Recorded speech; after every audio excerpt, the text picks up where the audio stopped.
Cette année, pour cette première saison, on est parti sur les DMR. Les DMR et notamment avec la Gearbox T3 qu'on a déjà abordé dans le cas du SVD de chez Cyma. Bon an mal an, on a parlé aussi du SVD King Arm. Et en jouant en pile ou face, aujourd'hui, c'est tombé sur le dernier. Le dernier, c'est le SVD Real Sword. Est-ce qu'on peut dire qu'on garde le meilleur pour la fin ?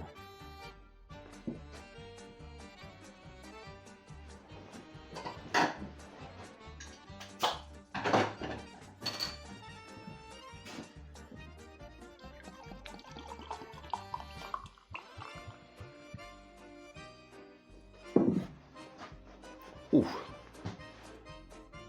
La température de la bière, c'est quelque chose de super important. C'est en rapport avec le taux d'alcool. Plus les bières sont alcoolisées, plus il convient de les boire à température entre guillemets élevée. Sinon, ce serait comme boire un Bordeaux froid. Si c'est trop froid, ça tranche le ventre. Mais là...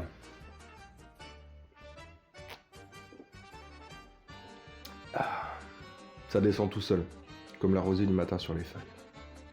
On pourra en parler pendant des heures de la température. Mais vous n'êtes pas venu pour ça.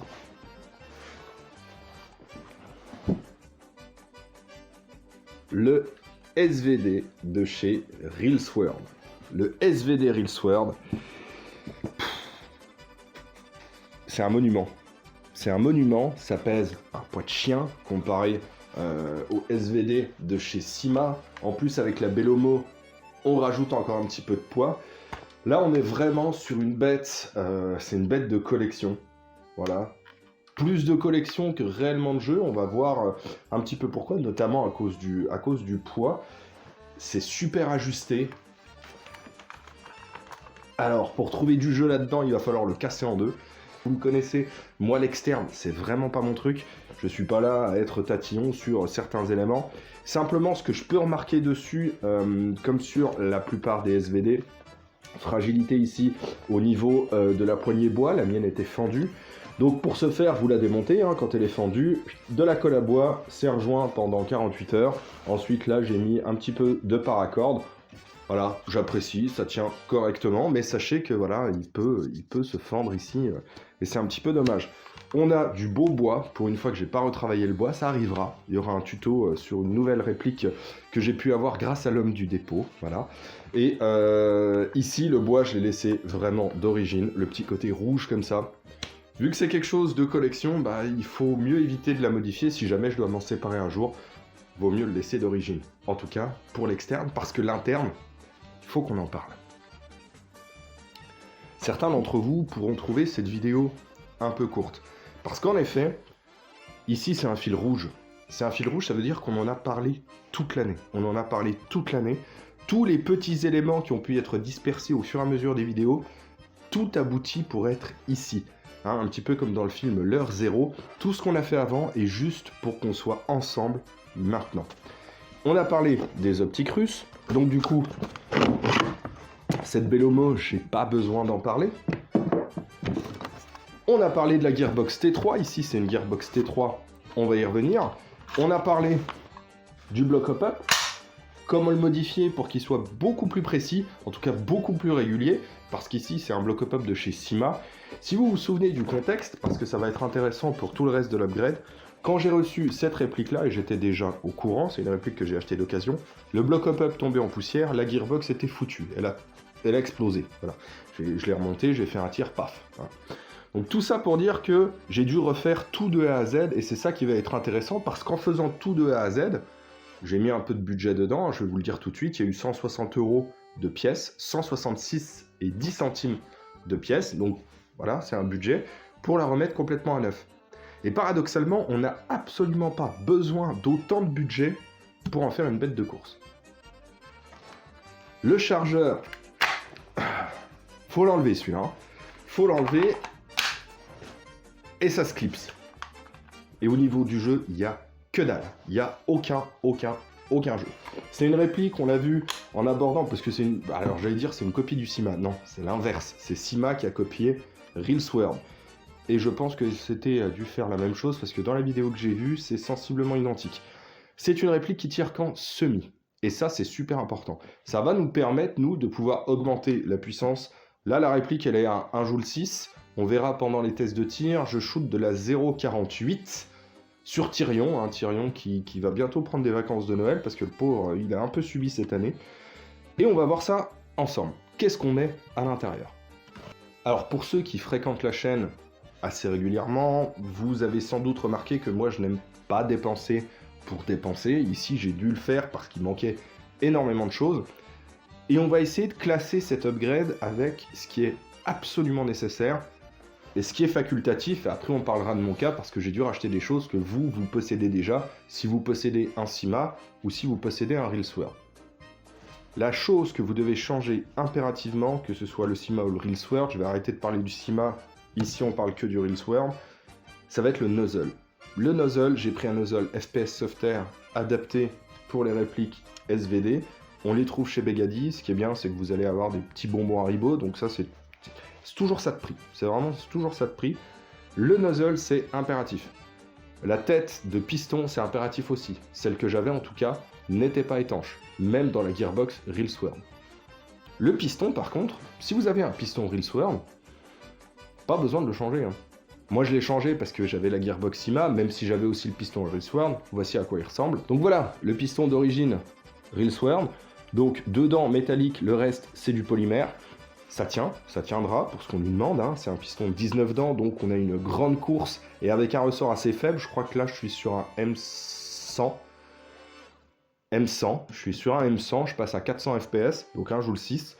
Donc avec un M100, j'arrive à la puissance que je veux, donc je n'ai pas forcément besoin d'avoir des dents renforcées. Je me suis permis quand même de racheter un piston, 29,90 chez Begady. Toutes les dents sont en métal, donc du coup je suis sûr que dans le temps, ça tiendra parfaitement. Pour la tête de piston, là vous prenez la tête de votre marque préférée. Moi alors c'est pas ma marque préférée, c'est l'une de mes marques préférées. J'ai pris du FPS Softair, je suis sûr de la qualité. Et donc là j'ai changé donc le piston, qui est ici. Et j'ai changé pour une tête de piston qui est là.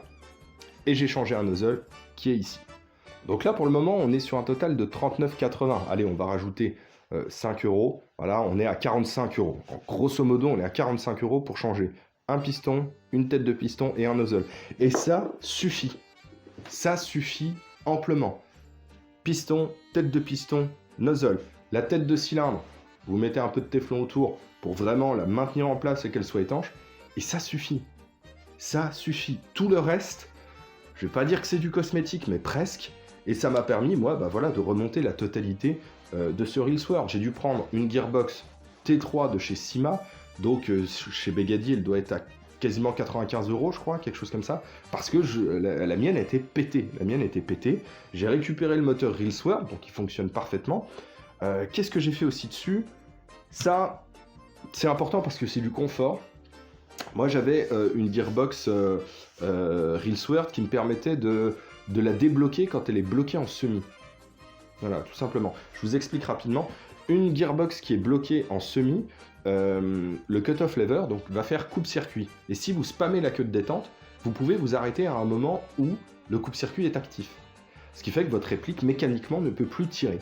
Voilà. Vous pressez la queue de détente, le chariot qui est censé faire contact, il se soulève avant de faire contact. Donc là, vous êtes bloqué. Pour débloquer ce type de réplique, il faut brancher directement le moteur sur une batterie pour le faire tourner et passer à un autre moment où le chariot ne sera plus en position soulevée à cause du cut-off lever. Donc fort de ça, Real Sword a sorti une gearbox avec une pièce que vous pouvez acheter séparément. Je l'incrémenterai plutôt par là. Et cette pièce-là vous permet, en l'activant, de pouvoir chanter cette chose-là et de recommencer à tirer. C'est chiant, dans tous les cas c'est chiant. Dans tous les cas c'est chiant quand ça vous arrive en partie. Donc ce que j'ai fait, moi j'ai posé un Warfet Gate. Alors ce Warfet Gate, il est là.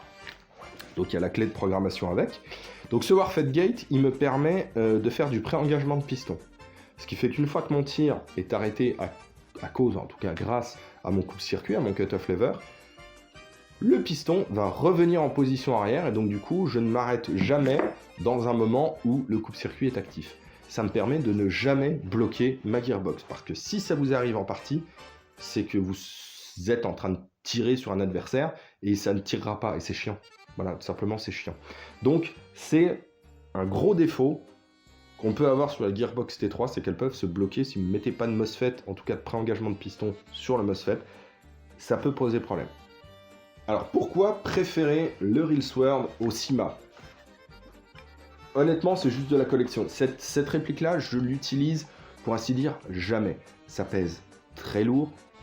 Elle est très belle, c'est sûr. Hein. Bon, j'ai pas peur de la rayer, hein, parce que, de toute façon, vu la qualité de la bête, pour anéantir quelque chose comme ça, voilà, c'est une sorte de T34, mais en mode fusil.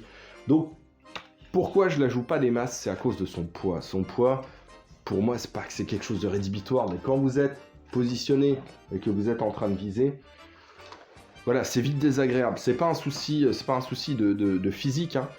Tout le monde admettra que c'est quand même plus facile de courir avec 2 kg dans les mains qu'avec 4 kg. Voilà, ça c'est factuel. Donc avoir une réplique plus légère, à jouer, c'est quand même beaucoup plus intéressant. Celle-ci, elle n'est pas injouable, mais là, vous allez véritablement, grâce, en tout cas à cause de son poids, vous cantonner à un bon rôle de DMR, c'est-à-dire vous avancez avec votre équipe plus lentement et vous éliminez les cibles entre guillemets à haute valeur ajoutée.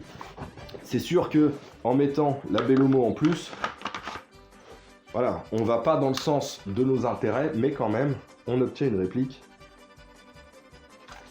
qui a de la gueule. Pour que la réplique soit jouable, vraiment, nozzle, tête de piston, piston. Là, on en est sur 45 €. Ensuite, moi, j'ai dû ajouter un bloc hop-up. Le mien était pété, donc j'ai pris un bloc hop-up de chez Cima, 13 €, quelque chose comme ça.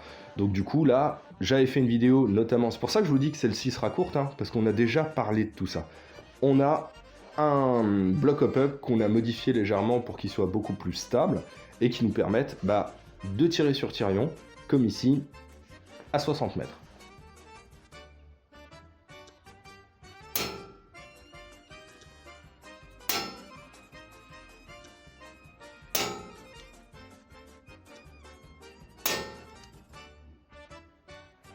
Donc là, Tyrion à 60 mètres, aucune chance. Aucune chance, aucune chance. Alors, là c'est important, parce qu'on est au mois de novembre, ça caille, on est dans les Vosges, il fait -3. Il fait -3, et grâce à mon S-Up, j'obtiens de superbes performances. Et il faudra, pendant le milieu du morne-hiver, qu'on regarde ensemble l'intérêt d'un S-Up, si c'est encore à démontrer, sur les basses températures. J'essayerai de faire des tests de tir avec un joint classique et un S-Up à différentes distances pour voir quelle est la limite, en laissant vraiment les répliques, comme moi je joue dans les Vosges, hein, en hiver, voilà, Russe, Gorka, moi le froid c'est pas un truc qui me choque, mais ici les répliques peuvent souffrir un petit peu, notamment les joints durcissent, quand ils durcissent, leur degré monte, hein, donc leur degré de dureté monte, et finalement vous vous trouvez dans une mauvaise plage, vous êtes obligé de rajouter du hop-up jusqu'au bourrage, et une fois que la réplique est bourrée, elle est bourrée. Le S-Up est beaucoup moins sujet à ce type de phénomène. On recule Tyrion, on se met à 75 mètres.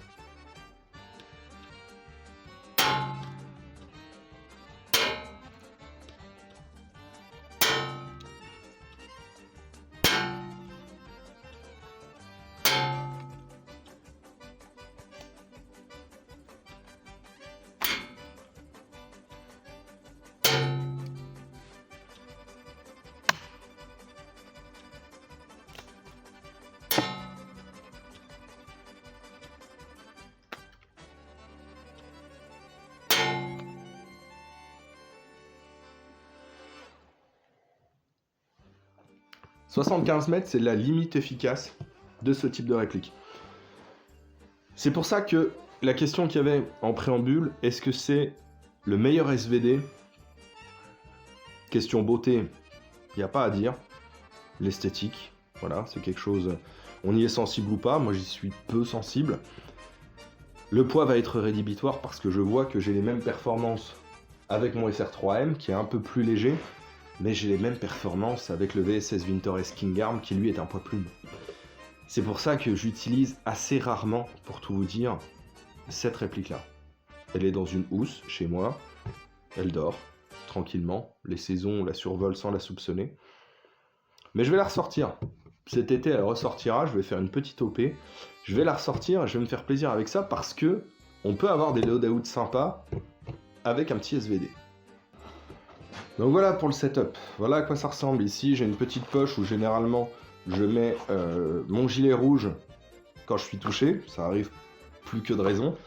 Ici j'ai 2 poches pour des chargeurs SVD, donc c'est des poches qui vont contenir mes chargeurs qui ne sont plus RealSword, qui sont Syma cette fois, hein, ils sont parfaitement compatibles. Donc j'en ai 1, 2, 3, 4, plus le 5e sur la réplique. Alors on voit là que je galère un peu parce qu'effectivement, c'est pas vraiment des poches pour pouvoir recharger dans l'urgence. Et de toute façon, c'est pas une réplique qu'on utilise pour pouvoir recharger dans l'urgence. Hein. Si vous devez faire quelque chose d'urgent, c'est que vous êtes un petit peu planté quelque part. Donc j'ai 1, 2, 3, 4 chargeurs. Le 5e est là, c'est des chargeurs de 80 coups. 80 coups, là ici j'ai 1000 billes hein, de 0,48 BLS. Je joue toute la journée. De ce côté, j'ai mon petit PA qui me permet, si jamais j'ai des distances d'engagement courtes, de pouvoir me débrouiller. Donc là, c'est un USP 45 en AEP, évidemment. Moins 3 degrés dehors, je ne vais pas utiliser de gaz. En tout cas, dans de bonnes conditions, je n'utiliserai pas de gaz. Et généralement, je glisse dans mes poches de SVD un chargeur supplémentaire pour ma réplique. Donc ça, ce chest rig là, au départ, c'est un leg drop panel qu'on peut modifier assez simplement, vu que ce sont des petites attaches qui sont assez simples à modifier. Et ça permet d'être léger parce que le tout ensemble, ça fait rapidement lourd. Il n'y a pas de sangle sur ce SVD, vous l'aurez remarqué, je l'utilise sans sangle, parce qu'en fait, même s'il est lourd, quand je dois me déplacer quelque part, je le tiens toujours avec moi, il est très long, ça fait 1m20. Donc quelque chose d'1m20 qui pendouille, dans tous les cas, vous allez être embêté. Autant le tenir correctement, sortir son petit pistolet. Alors oui, les gants ont souffert. Là, ceux qui ont la référence pour ce type de gants, bravo. Donc voilà, pour ceux qui se poseraient éventuellement la question, donc ça, c'est le RealSword. Voilà, tac. Là, il n'y a aucun jeu. Et ici, c'est un Syma. Ça feed parfaitement, mais il y a un tout petit peu de jeu latéral. Mais c'est quand même nettement plus simple pour l'enclencher. Alors ça claque. Hein. Le claquement est bien particulier. Et on sent bien qu'il ne va pas se barrer tout de suite. Donc en résumé, on a Nozzle FPS Soft Air qui permet d'avoir une très bonne étanchéité. En deuxième, on a une tête de cylindre qui n'était pas nécessaire de changer. Vous prenez la tête d'origine, un coup de téflon, ça suffit amplement. Moi j'ai choisi celle-ci sur Begady pour essayer d'arrondir un petit peu le panier. Ensuite, on a une tête de piston. Cette tête de piston, c'est votre marque préférée, d'accord? Moi j'ai pris FPS Soft Air pour la compatibilité avec le nozzle. Voilà, 2 trucs FPS Soft Air. Voilà. Le piston d'origine RealSword, vous pouvez le laisser, il est de très bonne qualité. Moi j'avais du Syma, j'avais du RealSword, j'ai pris ce piston-là qui me permet d'avoir des dents en acier qui vont tenir dans le temps et je ne vais pas être obligé tous les 4 matins de devoir faire des modifications. J'ai ajouté une cale pour régler l'AOE, voilà, l'angle d'engagement ou Area of Engagement, Angle of Engagement. Et je remercie l'Arbobine parce que c'est lui qui me les a imprimés. Voilà, donc il y en a à l'intérieur, ça permet voilà, d'augmenter la durée de vie des dents à la fois de votre set de gear et à la fois de votre piston. Le moteur, c'est le moteur. Alors on peut garder le Syma est très bon. De toute façon, vous avez 4 engrenages, c'est de l'ultra torque. Ça ira, ça se passera parfaitement bien. Là, j'ai laissé celui du RealSword. Donc du coup, le moteur, je ne l'ai pas changé, c'est un moteur axe court. Donc voilà, si vous voulez mettre du SHS High Torque ou que sais-je, vous pouvez, c'est pas nécessaire.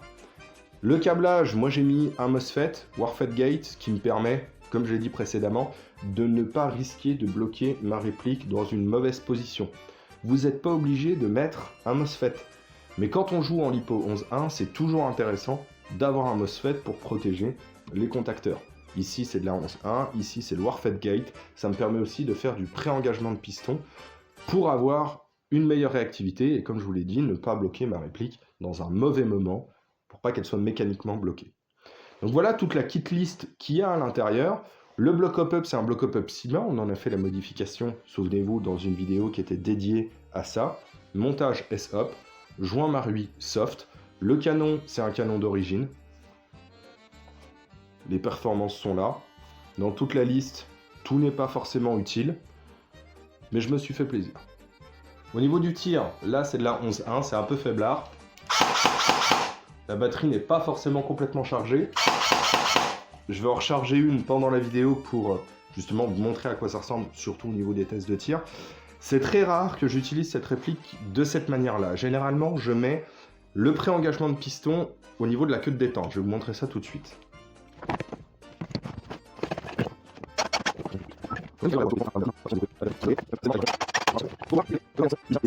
Alors je remets encore un peu de pré-cocking.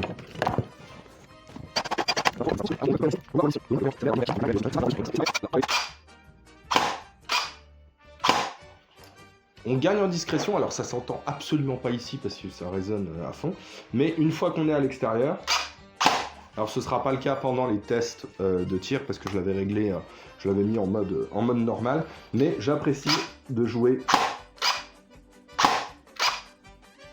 Ça évite de spammer la queue de détente, alors après chacun voit midi à sa porte, mais c'est quelque chose que j'aime particulièrement.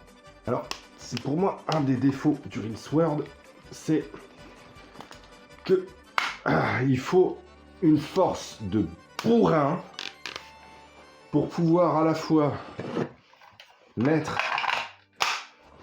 le magasin et refermer le garde-main. Et ça, moi, je vais pas dire que c'est rédhibitoire, mais j'aime pas forcer. D'une manière générale, je force pas. S'il faut taper sur les chargeurs pour les enclencher, c'est quelque chose que je ne supporte pas. Et là, pour le garde-main, on a toujours, même si c'est de l'acier, on a toujours l'impression qu'on va tordre un truc. Les pièces détachées sont, pour ainsi dire, introuvables. Donc, c'est pour ça aussi que je joue aussi rarement avec. C'est pas qu'une question de poids, c'est une question aussi, j'ai plus de batterie par exemple, voilà, ça peut arriver, hein. Je commence ma partie, je me suis planté, au lieu de prendre cette batterie là, bah, j'en ai pris une autre. Je la mets dedans, j'ai de quoi faire 3-4 tirs. Allez, je suis en rade, sans outils, ça sort pas, hein. Alors effectivement, on peut utiliser le chargeur pour essayer d'éjecter les choses.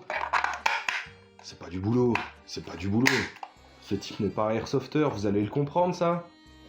Ça m'a fait bien plaisir de pouvoir monter, d'upgrader un DMR, le SVD Rilsword notamment, c'est un monument. Bon, même si effectivement, il pèse très lourd, les mags, c'est compliqué de les engager, de les désengager. Le garde-main, il faut le faire au pied de biche. C'était un bon fil rouge, j'ai pris beaucoup de plaisir à le faire, énormément de plaisir à le faire. On est bientôt 3000 sur la chaîne, c'est bientôt les 1 an de la chaîne, donc pensez à la FAQ.